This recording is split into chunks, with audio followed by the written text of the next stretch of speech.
far as Her Majesty the Queen is concerned, I can say a lot about that. Mr. Ayat Azhar very kindly said few words. She is very kind-hearted, very down-to-earth, and we could do with the monarch like that, certainly. We are all proud of her, to be very honest. I take pride, no sooner you mention that we are celebrating the long reign of the Queen Elizabeth. I said we'll be the first one, inshallah, to participate in that. And we must, each and every one of us, because she's our queen. And she, I can tell you that's coming from the core of my heart. I am an extempore speaker. I have not written anything over here. I am speaking from the core of my heart. She deserves the respect. She has earned it. We wish her well. We wish her good health. And we could do with a lot more to come. And we pray for her success in future. Thank you so much for listening. She says there, those memorable words, I dedicate my whole life, whether it be short or long, to the service of my country. And my goodness, hasn't she served the country? Not only the country, think of all the other countries and all the prime ministers that have come in turn to her to ask for her advice, and she's always been able to give them increasing wisdom, whatever their party, it didn't matter. She was able to help them. And so that is a sort of public thing. We are talking now a bit about our own experiences of meeting her. I think she also enjoys, perhaps a little bit secretly, some of the very outspoken remarks of her husband. And I happened to be present when one of them said, we were sitting at the next table at a dinner with the Queen, and the waitress came round to Prince Philip and said, would you like sparkling or still water, Your Highness? He said, what did you say? Would you like sparkling or still water? He said, are you offering me water? I have no use for water other than washing in it. And everybody burst into laughter. And, of course, a bottle of beer was plonked in front of him, and he looked at the label and he said, that's more like it. And this kind of broke the ice for people, lots of tables close by. And I think he has often said things that the press say, oh, how dreadful, but they aren't dreadful, they're him, and he's a wonderful person, a wonderful consort for her, and I think she loves him dearly, and I'm so glad that he's still around, aged 90, whatever he's got to now. She's going to be 90 next year, and he's about 92, I think, now. So that was one of the personal things. Thank you.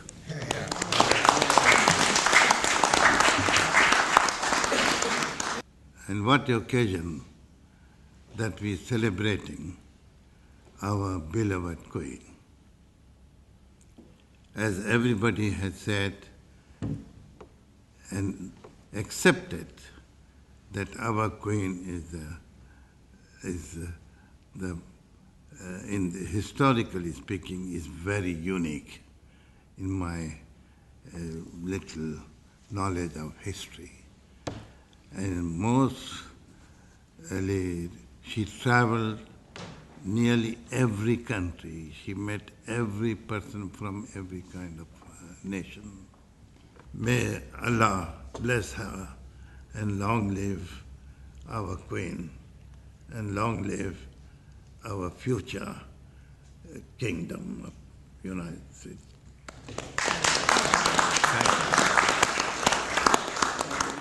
We must understand and pay credit to the Queen for her very large, silent diplomacy behind the scenes. Of course it is the politicians, of course it is the journalists, of course it's the business classes, which plays a very important role in framing the policies of Great Britain. But then again, the Queen has a very substantial say in what goes on. As a head of the Commonwealth, she has been the head of the Commonwealth for so many years now. Under her chairmanship, she has seen so many of the countries around the world becoming independent. Freedom has been given to them. What a joy and pleasure must have been for her to preside over such an event. God save the Queen. Thank you very much indeed.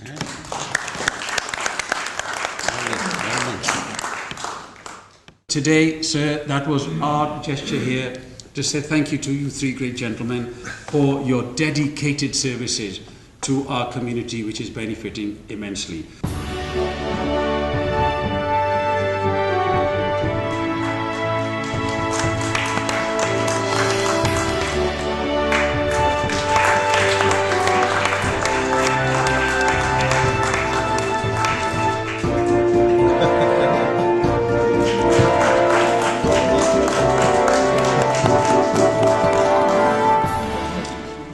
Out of the three gentlemen now, first of all, I will ask Mr. Ziawala. But my lords, Mr. Hayat and the distinguished noble friends, it's my great honor to be here, and we must not forget that we are not just here celebrating the Queen's longest reign, but also her leadership for making a diverse Britain. We are here today because of the benevolence and the tolerance of the British society, and it is a Queen which has headed it. I'll just tell you a few words about myself. I came in this country in 1975 with just £60 in my pocket, and that was the time when I became a solicitor. And I decided that I'm not going to start in Southall or Wembley, and I decided to start my law firm in the city of London. And it was a completely different Britain. I remember I once appeared before a master called Master Ritchie, and he looked at me and he turned red. He didn't know whether I was going to speak English.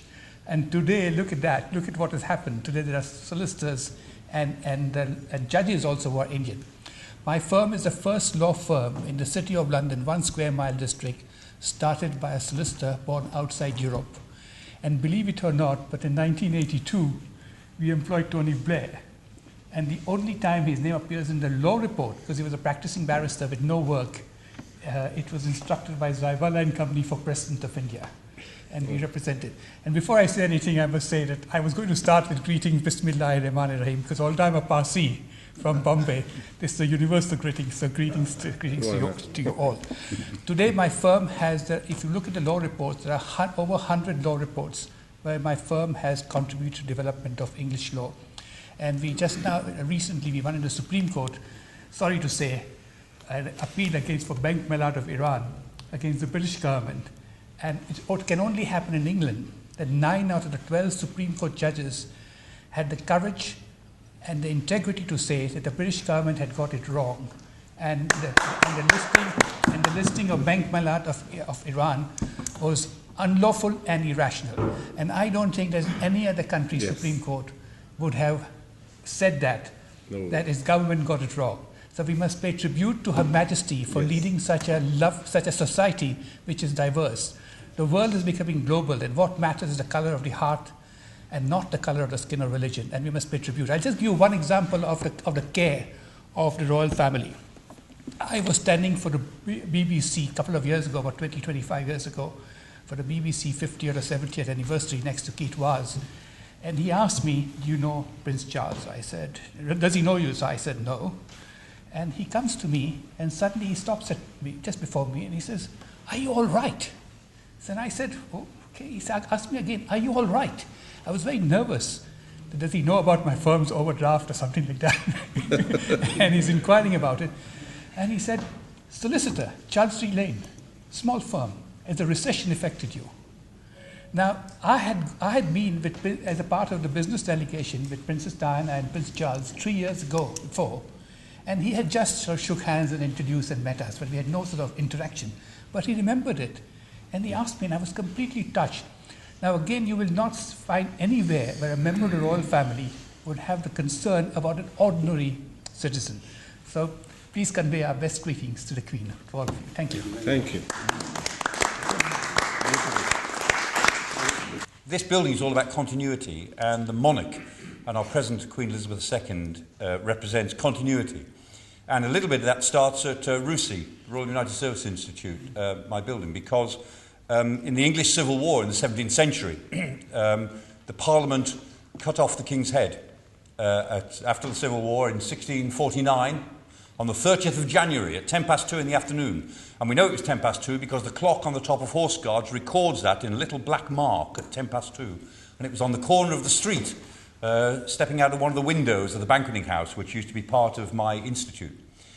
And that was the beginning of a completely new relationship with the monarchy, because at the moment that they beheaded Charles I, they just realised what they had done.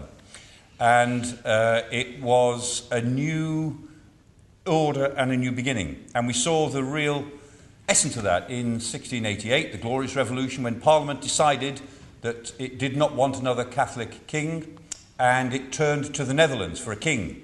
And began then the tradition of constitutional monarchy, which has been regarded as sacred to this country. And I think our constitutional monarchs from 1688 onwards have been a model of what they needed to be. Of course, it's been a very rocky road.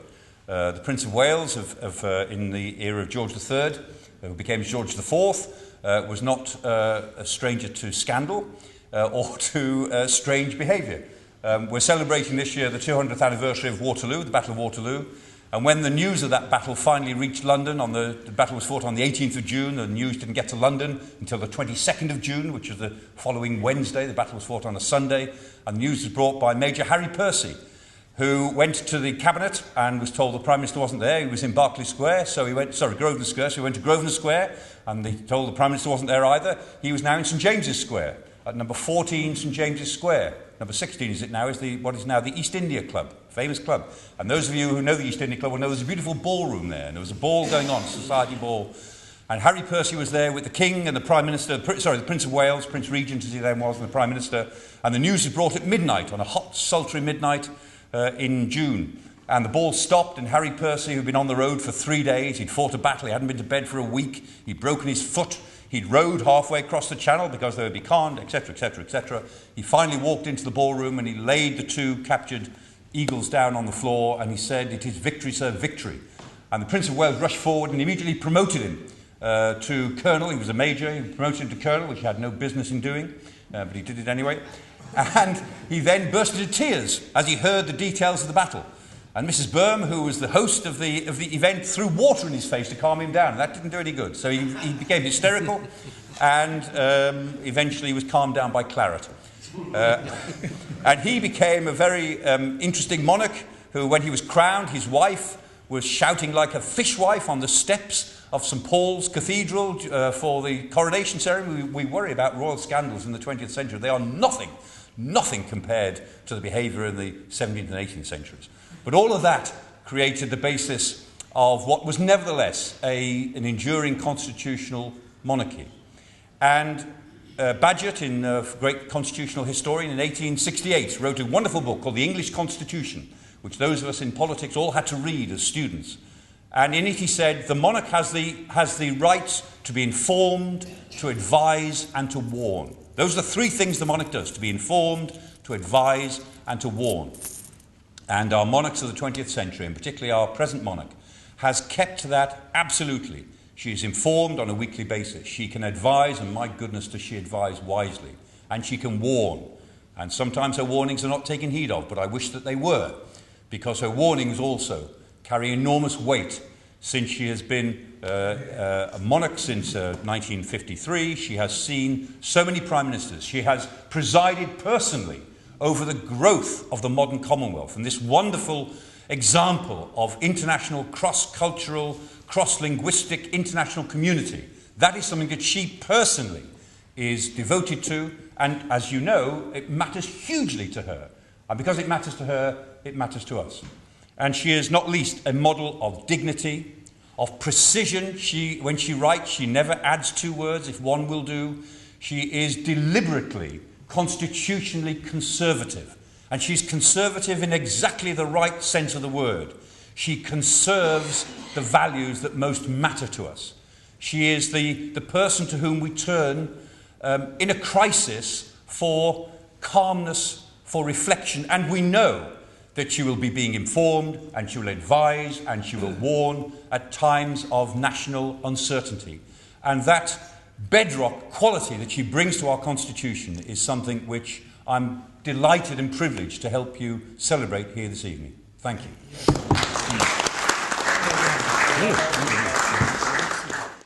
Let me, first of all, thanks to Shahzada Hayat. We are really grateful to you. You gave us this opportunity where we can say a few words for our loving Queen. No doubt she have the personality which is not just a long-serving Queen. She have a role to bring this country and everybody together, and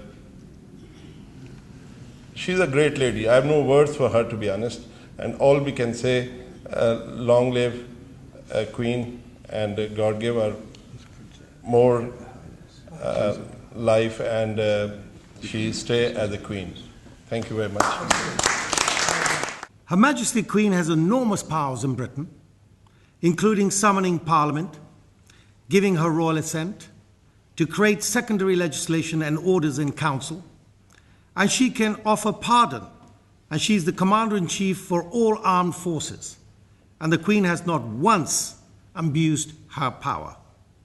The Queen has taken this power and conducted her duties with dignity and care. The Queen is the best promoter of good governance globally.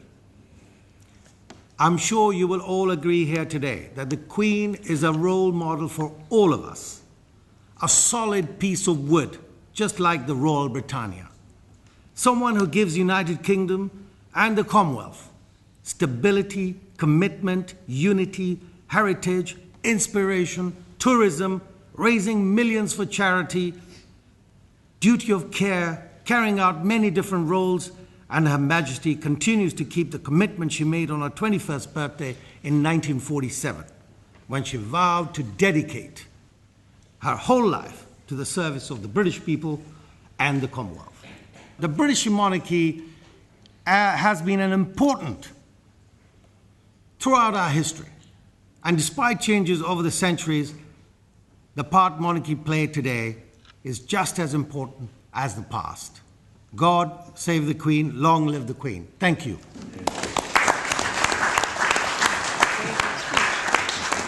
That I have had the privilege of meeting Her Majesty on 3 occasions. Once when I was 26 and a member of the Greater London Council, when Her Majesty said, "Good morning, Mr. Archer." The second occasion I met Her Majesty was when I was a young member of Parliament, and she said, "Good afternoon, Mr. Archer." And more recently, as a member of the House of Lords, I met Her Majesty again, and she said, "Good evening, Mr. Archer." This slightly annoys me because every time she sees my wife, Dame Mary, they talk about the NHS, they talk about the Science Museum, they seem to talk about everything, and I don't get a word in, as it should be. Now, I was fascinated by your speech, sir, because in every one of us there is a moment of wondering if we ought to be Republicans, if we ought to have a republic and not a royal family. No intelligent person has not allowed that thought to cross their mind. And I have come to the conclusion that the strength of the royal family, the greatness of the royal family, is, as you said, sir, the continuity. That's something you can't do in 10 minutes. And the alternative is terrifying. You would either have President Blair or President Major, one of them, because there would have to be an alternative. Almost every other country has a president. And when I weigh those things up, Field Marshal, I say to myself, on balance, and it's a big one-way balance, I'll keep the royal family, thank you very much indeed. And I once remember speaking in the United States, and an American senator saying to me, "Jeffrey, you claim you're a democracy." And I said, "I do indeed, Senator." He said, "But you have a queen and a royal family. How can that be possible?" I said, "I don't know, Senator. But I do know that it works. And that's all that really matters." This remarkable woman who's led our country for 64 years, I tell you with pride, Field Marshal, that it was I who brought into the House of Lords the Primogeniture Bill It was I who entered into the statutes that if the firstborn was a woman, she should be queen. Do you even know that if we had three women in a row and then a man, the man would be king? What a ridiculous situation. And what was my argument, my lord, in the House of Lords? I said, Queen Elizabeth I, Queen Victoria, Queen Elizabeth II, present your men. We have been governed brilliantly by women in this country. And I am delighted we now have a primogeniture bill. I am delighted that no longer will women go into second, third, fourth or fifth place simply because they're women. Because if this Queen has done one thing above all others, it is shown that women are not equal but superior. Mr. Chairman, Field Marshal, I was under a misapprehension today, sir. I looked at the note from you. I thought we were having a drink together. To raise a glass to a great lady we both love. I was misled. And had I not been misled, I would have prepared a speech that would have taken considerably longer. So I shall sit down on the words. I consider that in my lifetime, it's been a privilege to have Her Majesty as the leader of my country. Thank you.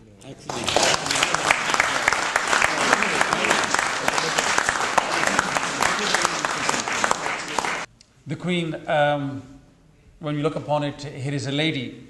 Throughout history, her ancestors have probably ruled with a fist and force, and that's how the kings and queens were made, by conquering the world with their swords, with their armies. But this particular lady, she has reigned, is the right word, as others have said, with passion, love and commitment. She's a tolerant person who's shown Britain tolerance. She's a forgiving person and forgives many people. What makes Britain is Britain. Many countries like France, Germany and everywhere else, they're called individual names like France, Germany and so forth. Why do people like to use the word great in front of Britain? Is because of this great lady, Her Majesty the Queen. She is what makes Britain great. What I'd like to say that politicians, whether they're from India, whether they're from Pakistan, Middle East or anywhere in the world, politicians make mistakes. And their mistakes, they're accountable to the voters. But what I'd like to say, a person who is British, ancestors from Commonwealth, my father served in then was the British Indian Armed Forces. I had also a pleasure of attachment to the Royal Regiment of Wales briefly. What I'd like to say is that British politicians can make mistakes and we can vote them in and vote them out. But as with the passion of Lord Geoffrey Archer, I'd like to say that in this room there are Sikhs, there are Muslims, there are Jews, there are Christians, and unitedly we'd say this, that as far as we are concerned, Her Majesty the Queen can do nothing wrong. She is loved by all of us, and we would do what come what may for her. I'm a naval officer. I'm a Russian naval officer. And it's a big honor for me, all times and all days, when I got a chance to meet with our British colleagues and to speak with them, to say that we were on board of Her Majesty ship. We've got a chance to be in Her Majesty base.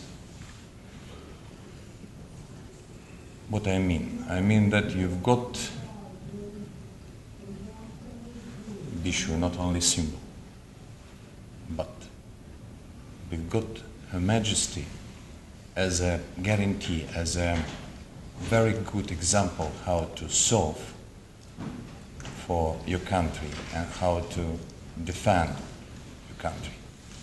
That's why for us, when we, Russians, say the United Kingdom were thinking about your Queen. Be sure. Thank you. Excellent.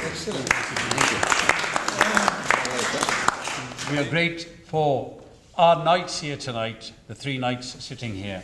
As far as we are concerned, we salute these knights of ours for their wonderful work. And as well as them, we know that there are other people here who are also great people in the community. And of course, we salute you all for paying a wonderful tribute to Her Majesty. But finally, it falls to me now, because many distinguished guests have come in later, is to ask Lord Field Marshal Guthrie to first of all thank him for the great privilege and honour of welcoming us here at the House of Lords, and now to say a few words and wrap up this occasion for the people here and of course to the camera. Thank you. Your Highness, my Lord, ladies and gentlemen, I think the first thing I should do is to thank you all for coming here. This has been an important event for us, and I hope that you will report it to Her Majesty the Queen and send her the greetings of everybody in this room and wish her well for even longer reign that she has now. I'd like to thank you all for contributing and saying so much, so many different things about the lady, the Queen that we love. And as so many of you said, it is a system which she has nurtured, and we all, I think, in the United Kingdom, all the people I know, feel ourselves very lucky to have the constitution we do have. As Lord Archer says, it's a constitution which actually works. There are many parts of the world who do not have a constitution, or if they do have a constitution, it doesn't work. So we're very lucky, and we owe her a great deal. We're not going to offer you a drink, are we? But I think we should just stand and say, God save the Queen. God save the Queen. Can we have one photograph after that, I think?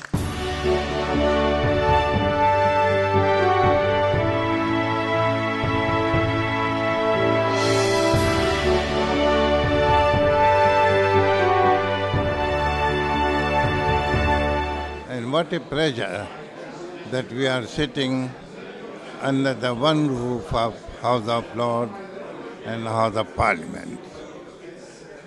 We are here to celebrate our Queen's longest reign and long life. She is a great lady, and she has made a name in the history. I am very grateful on such a great occasion. Apex is represented. The only media is here which is the Apex. So I really bless Mr. Sohail and his Dr. Sohail's hard work and vision, and that will unite and spread the word and unite the world. And my thanks to your people who are so efficient, so dedicated to serve the Apex. And I say, God bless you all. Thank you. Your Majesty, Queen Elizabeth, I'd like to give a small tribute to you, if I may. I'm here at the House of Lords. My name is Dr. Rahanul Huq, the son of a doctor from Uganda who came here in 1961 and became a consultant surgeon. Today in the House of Lords, I'm standing in the place of learning and erudite gentlemen and ladies who have contributed to this country by revising legislation with their knowledge, their expertise and their skills to make life better for us. Your Majesty, that is what you have done for us for decades. You are the fountain of knowledge and the history of this country, and over many generations, many years, many generations, yourself and many the family, and many years yourself, you've given us that guidance. The Queen Mother helped us to stand up to the Nazis.